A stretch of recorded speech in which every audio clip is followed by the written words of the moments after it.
नमस्कार दोस्तों, अकबर बीरबल की कहानियों में आपका स्वागत है।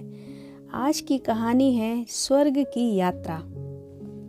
बादशाह अकबर के दरबार के अधिकांश मंत्री बीरबल से जलते थे।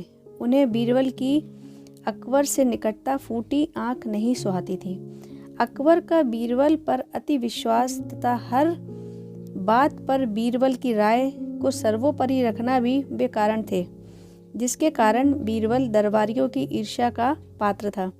दरबारी जानते थे कि बीरबल के रहते वे कभी बादशाह अकबर के प्रिय नहीं बन सकते।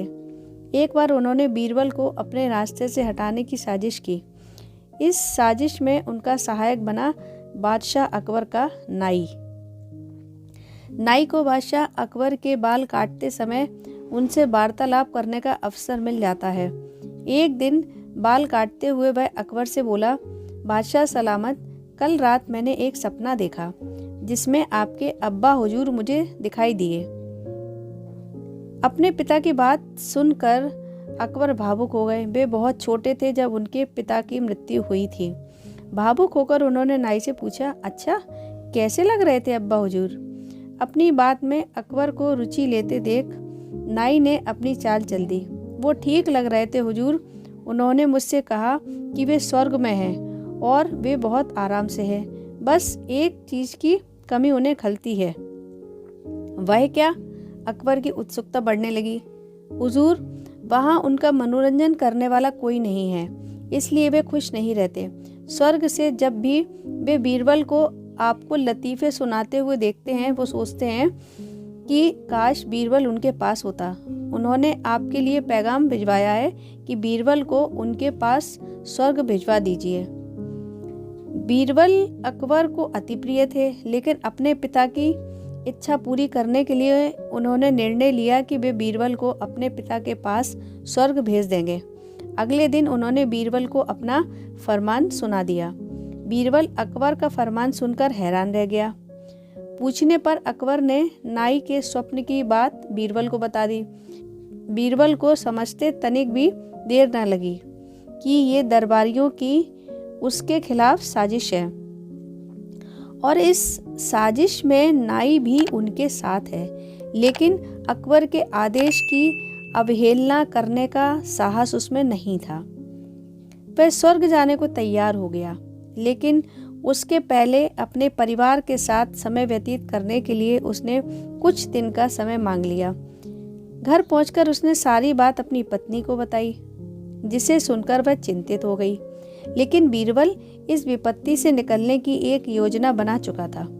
योजनानुसार अपनी पत्नी के साथ मिलकर उसने अपने घर के आंगन में एक कब्र खोद ली।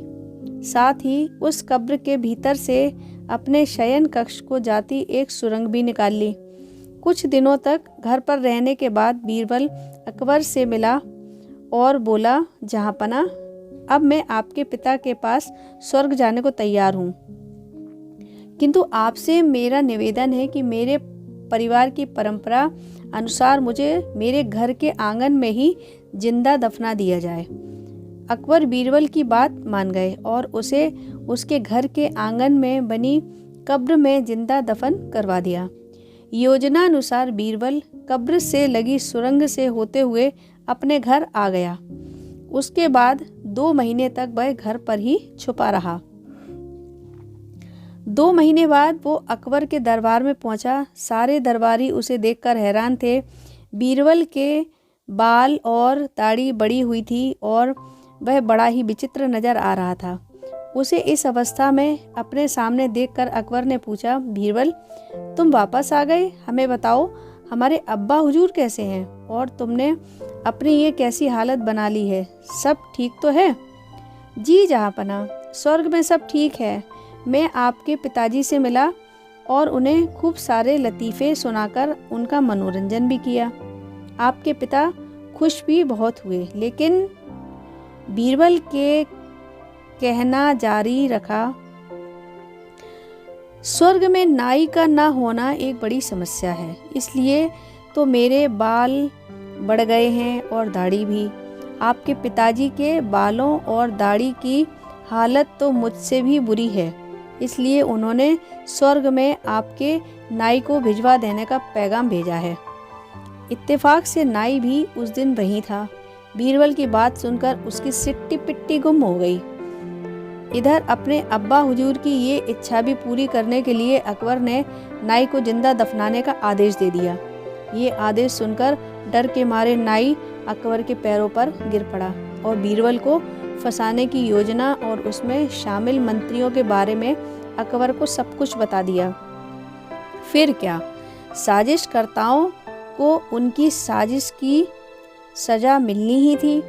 अकबर ने सबको 50-50 कोड़े लगवाए। दोस्तों, यदि ये कहानी आपको अच्छी लगी हो तो इसको लाइक व शेयर ज़रूर कीजिएगा और मेरे इस चैनल को सब्सक्राइब ज़रूर कीजिएगा। धन्यवाद।